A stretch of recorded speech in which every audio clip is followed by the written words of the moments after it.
आइए दोस्तों, कुछ ऐसी कहानियाँ मैं आपको सुनाता हूँ जो आपको बताएंगी कि आप अपने विचारों से राजा बन सकते हैं। आइए शुरुआत करते हैं। ये भगवान बुद्ध की कहानियाँ हैं। एक नगर में एक व्यक्ति रहता था। उसका काम था भीख मांगना, यानी कि भिक्षा मांग कर अपना पेट भरना। लेकिन वो देखता था कि वो कितना भी खाना जमा कर ले, उसके पास बहुत थोड़ा सा ही भोजन रहता था। उसने इस विषय में उस नगर के एक वृद्ध व्यक्ति से पूछा कि क्या कारण है, मैं इतना भोजन इकट्ठा करता हूँ लेकिन बहुत थोड़ा सा रह जाता है। उस व्यक्ति ने जवाब दिया, जितना तुम्हारे कर्म में है, जितना तुम्हारे भाग्य में है, उतना ही भोजन तुम्हारे पास रहेगा। वो व्यक्ति ये उत्तर सुनकर भ्रमित हो गया। उसने कहा, मुझे कुछ समझ में नहीं आया। उस वृद्ध व्यक्ति ने कहा कि तुम्हें कुछ समझना है तो तुम्हें भगवान बुद्ध के पास जाना होगा। कुछ दिनों बाद वह व्यक्ति भगवान बुद्ध के पास चल दिया। चलते चलते चलते बहुत दूर जाने के बाद जब रात्रि हो गई तो उसने एक घर का दरवाज़ा खटखटाया। एक अजनबी ने दरवाज़ा खोला। उस व्यक्ति ने कहा कि मैं भगवान बुद्ध के पास जा रहा हूँ, मैं रात्रि विश्राम यहाँ करना चाहता हूँ। उस व्यक्ति ने कहा, तुम्हारा स्वागत है। उसने उसे भोजन कराया और जब प्रातःकाल वो व्यक्ति भगवान बुद्ध के पास जाने लगा तो उसने कहा कि क्या तुम एक सवाल भगवान बुद्ध से पूछ सकते हो? वो मेरे लिए भी एक बहुत बड़ा प्रश्न बन चुका है।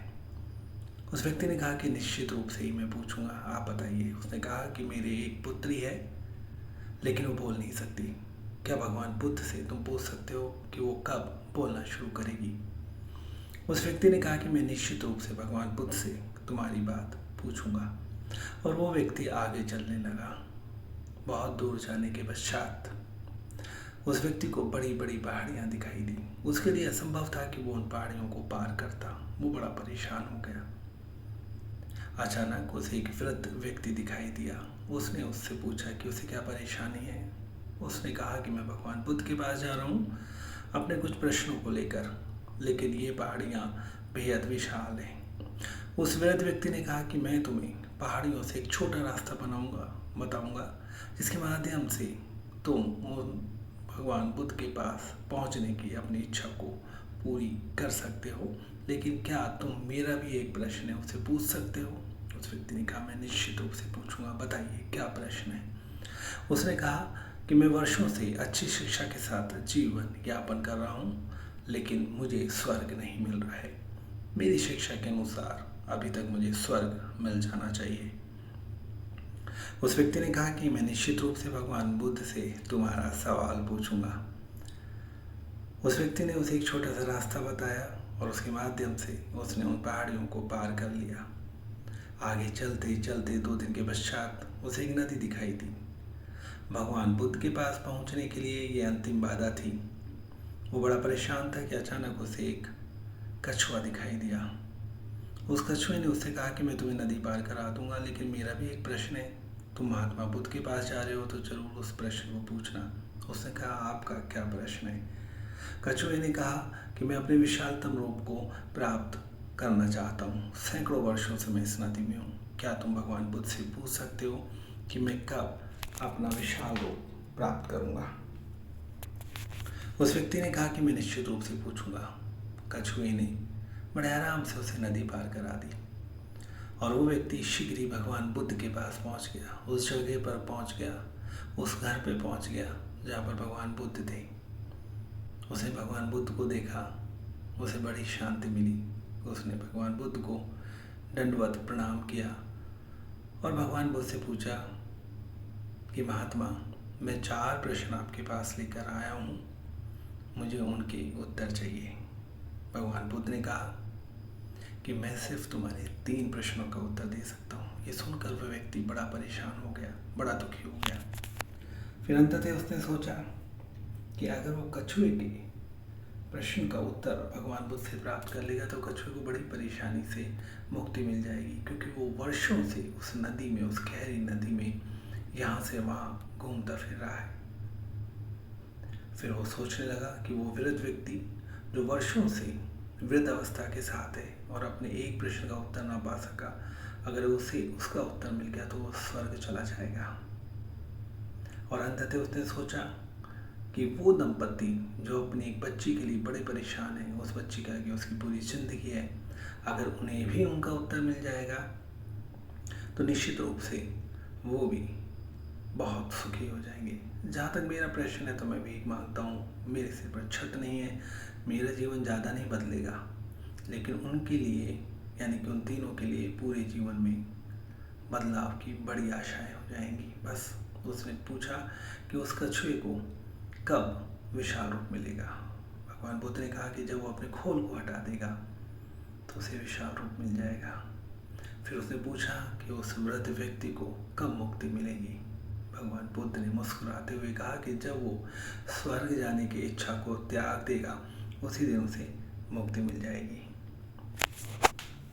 फिर उसने तीसरा प्रश्न पूछा कि मैं जिनके पास रुकाता हूँ उन दंपत्ति की जो लड़की है उसे कब सौभाग्य मिलेगा अपनी आवाज़ को दूसरों को सुनाने का। तो भगवान बुद्ध ने कहा कि जब उसे उसका जीवन साथी यानी कि हमसफ़र मिलेगा उस दिन से वो बोलना शुरू कर देगी। उसने भगवान बुद्ध को दंडवत प्रणाम किया और निकल पड़ा। सबसे पहले उसे कछुआ मिला। उसने कहा कि जिस दिन तुम अपने खोल को हटा दोगे उस दिन तुम्हारा विशाल रूप मिल जाएगा। कछुए ने ऐसे ही किया। उसने अपने खोल को हटा दिया। उसके खोल में बेहद भारी मात्रा में हीरे और जवाहरात थे जो उसने नदी में तैरने के दौरान प्राप्त किए थे। उसने कहा कि तुम ये भेंट स्वरूप रख लो क्योंकि तुमने मुझे मुक्ति दी है, और उसने उसको नदी पार करा दी। कुछ समय पश्चात उसे वो वृद्ध व्यक्ति मिला। उसने कहा कि क्या तुम्हें मेरे प्रश्न का जवाब मिला। उसने कहा हाँ। भगवान बुद्ध ने कहा कि जिस दिन तुम स्वर्ग जाने की इच्छा से मुक्त हो जाओगे उस दिन तुम्हें मुक्ति मिल जाएगी। उसने कहा सही कहा भगवान बुद्ध ने, लेकिन मैं जाने से पहले एक सिद्धि देना चाहता हूँ ताकि तुम गरीब लोगों का इलाज कर सको। और उसने अपनी सिद्धि उस व्यक्ति को दिया और वो सिद्धि देने के पश्चात वो स्वर्ग चला गया। धीरे धीरे धीरे वो व्यक्ति उस घर में पहुंचा जहाँ उसने सबसे पहले विश्राम किया था। उसने उन दंपतियों से पूछा जो बड़ी व्याकुलता से उसकी प्रतीक्षा कर रहे थे कि हमारी लड़की कब बोलेगी। उसने कहा कि जब उसे उसका जीवन साथी मिलेगा। अचानक वो लड़की आती है। उसने कहा कि वो व्यक्ति है जो भगवान बुद्ध के पास गया था। वो लोग समझ गए कि उसका जीवन साथी कौन है और उन्होंने उस व्यक्ति की शादी उस लड़की से कर दी। आप देखिए मेरे दोस्तों, जो व्यक्ति दूसरों के बारे में सोचता है उसे सब कुछ मिल जाता है और उन लोगों से कहीं ज़्यादा मिलता है। तो बस थोड़े से विचारों को परिवर्तित करें, दूसरों को सोचें और आगे की ओर बढ़ें। अब दूसरी कहानी मेरे दोस्तों, ये कहानी भगवान बुद्ध की ही है। भगवान बुद्ध एक गांव में प्रवचन दे रहे थे। वो प्रवचन देते जा रहे थे, लोग सुनते जा रहे थे, लेकिन एक व्यक्ति था जो से उनके प्रवचन अच्छे नहीं लगते थे। एक दिन वो आया, उसने भगवान बुद्ध से काफ़ी बर्दता की, काफ़ी बुरे शब्द बोले, वहाँ पर थूक कर चला गया। लेकिन भगवान बुद्ध उसी तरह से अभी चल रहे, मुस्कुराते रहे, प्रवचन देते रहे। उस व्यक्ति को रात्रि के दौरान बड़ा पछतावा होगा। वो रात्रि को उस स्थान पर पहुँचा लेकिन भगवान बुद्ध वहाँ नहीं थे। वो अगले दिन दूसरे गांव में पहुँचा, वहाँ भगवान बुद्ध प्रवचन दे रहे थे। वो बड़ा पश्चाताप की अग्नि में जल रहा था।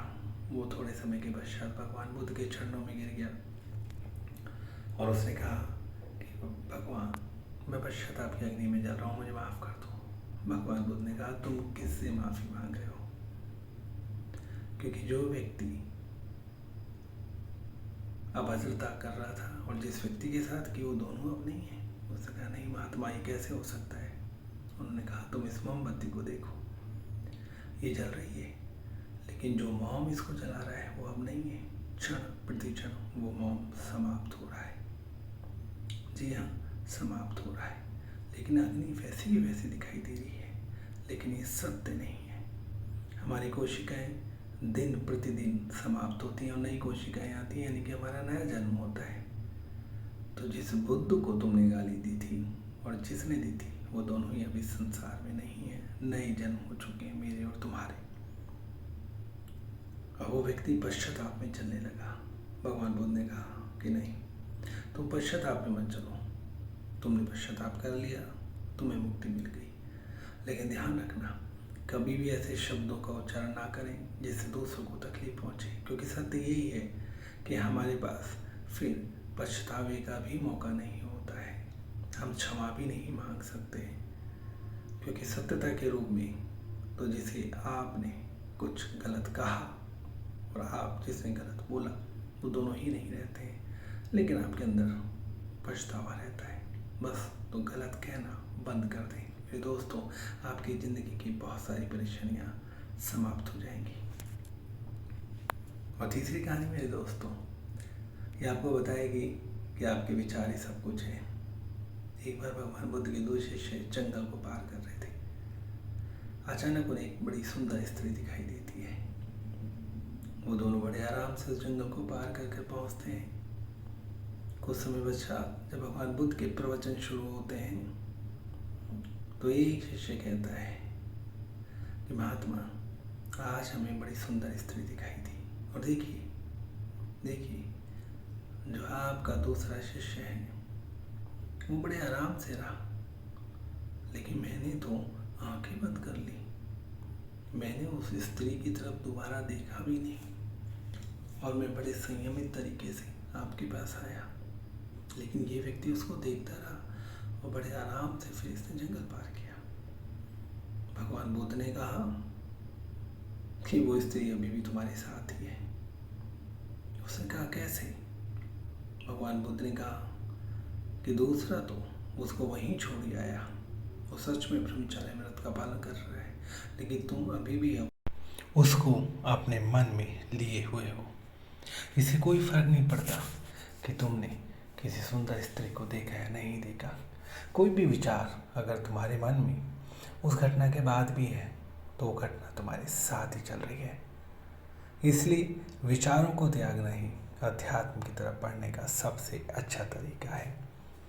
आपने किसी चीज़ को देखा लेकिन उससे आसक्ति पैदा नहीं की। आपने किसी चीज़ को देखा लेकिन वो भाव और विचार आपके पास ज़्यादा समय तक नहीं रहे। बस उसी क्षण आप वर्तमान को पा लेते हैं, या कहें कि उसी समय आप एक सच्ची घटना को पा लेते हैं। भगवान बुद्ध की बातें उसे समझ में आ गई। मेरे दोस्तों, स्ट्रेस मैनेजमेंट चलता रहेगा। बीच बीच में कहानियाँ इसलिए आपको बताई जाती हैं ताकि हम कहानियों के माध्यम से बहुत कुछ सीख सकें। तो बस ये पगडंडियाँ, ये रास्ते चलते रहेंगे जहाँ हमें सिर्फ और सिर्फ खुशियाँ यानी कि आनंद को प्राप्त करना है, जो हमारा अधिकार है।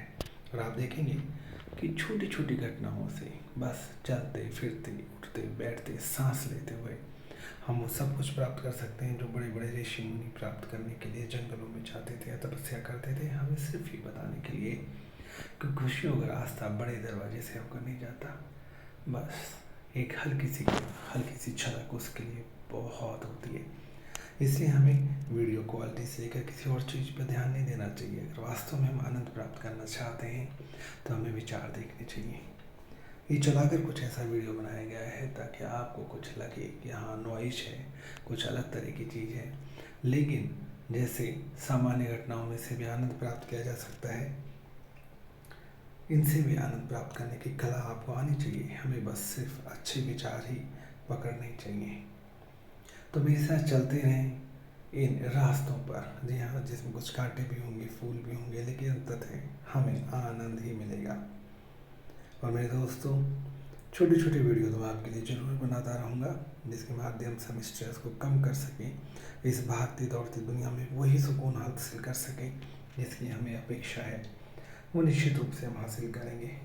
इस पाठशाला में सभी विद्यार्थी हैं, इस पाठशाला में सभी शिक्षक हैं, और एक ऐसी किताब लिखेंगे जिस किताब से हम खुशियाँ प्राप्त कर सकें। आप सभी को हमेशा की तरह शुभकामनाएँ।